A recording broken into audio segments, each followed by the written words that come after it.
don't set the angle of your shot when you're in a slouch, unless you plan on slouching for the entire video. The Book of Mormon. Mormon. Hello! Hey guys! So I went to see the Book of Mormon last week with my sister, and I liked it a lot.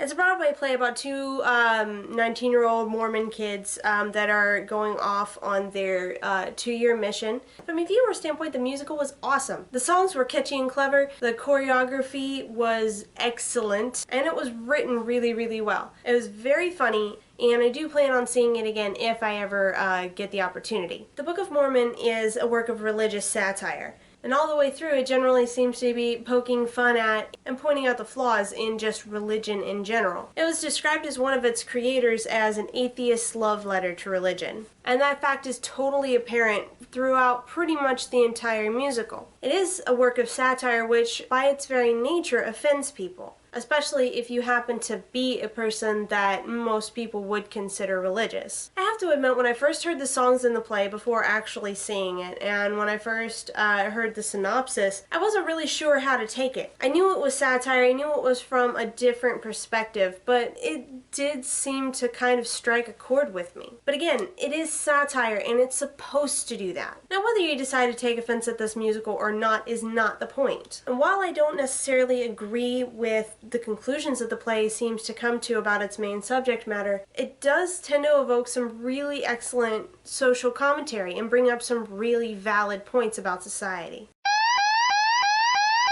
I want to talk about some of these things in the video, but I can't really talk about them without telling you what happens in the play. I don't intend to come to any specific conclusions on these issues in this video. I just want to bring it up, maybe start some conversation.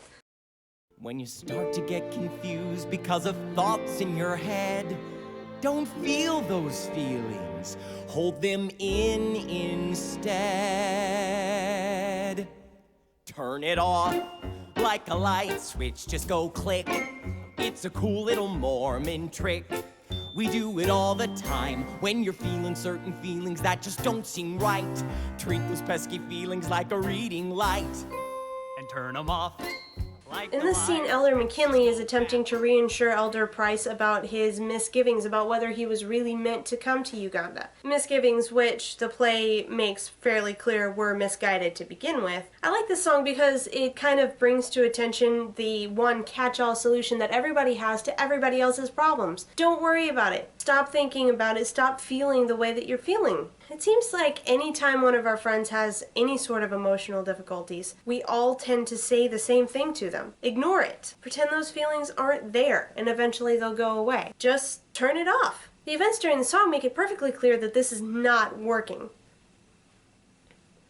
And yet the elders at the mission insist that it's the way to go. Elder McKinley is clearly uncomfortable at heart with the advice that he's giving to his new friend, but he keeps on giving it anyway. And it's amazing to me how often I've heard that advice repeated to me in one way or another. The song brings to light just how utterly ridiculous this advice is. I've never met a single human being that can actually really just turn off their feelings about an issue. Sure, they can hide it, they can force it down under the surface the way Elder McKinley clearly does, but in real life, it's not effective at all to tell yourself just turn it off.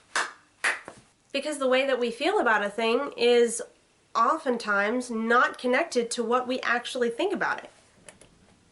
As much as we'd like to think that they do, our emotions don't turn on and off at the touch of a button, especially when these emotions arise from expectations and desires that are very deeply rooted in our hearts, the way that Elder Price's seem to be. I think we realize deep down that this really isn't very sound advice, so why do we still insist on dishing it out? Why do we as human beings want to jump to the easiest answer that we can grab, even when we know that it's not anywhere near helpful? I mean, come on, this is a person that we genuinely care about and want to be happy, and all we can come up with is the most ineffective piece of advice we've ever heard in our lives. Speaking of jumping to the lowest common denominator, you're making things up again, Arnold. But it worked, Dad! You're stretching the truth again, and you know it.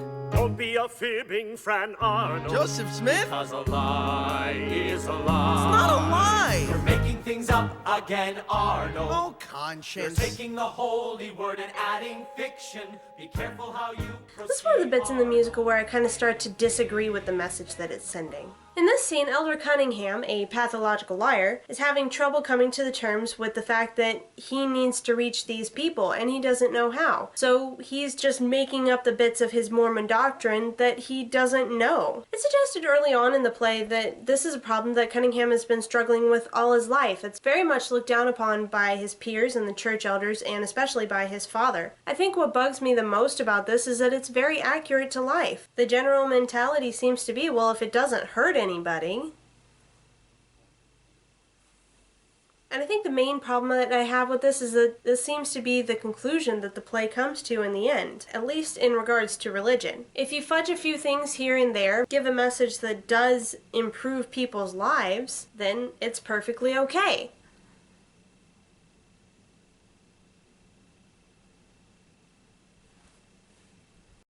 Heavenly Father, why do you let bad things happen? Did you get my More to the point, why do you let bad things happen to me? I'm sure you don't think I'm a flake, because you clearly made a mistake. I'm going where you need me most.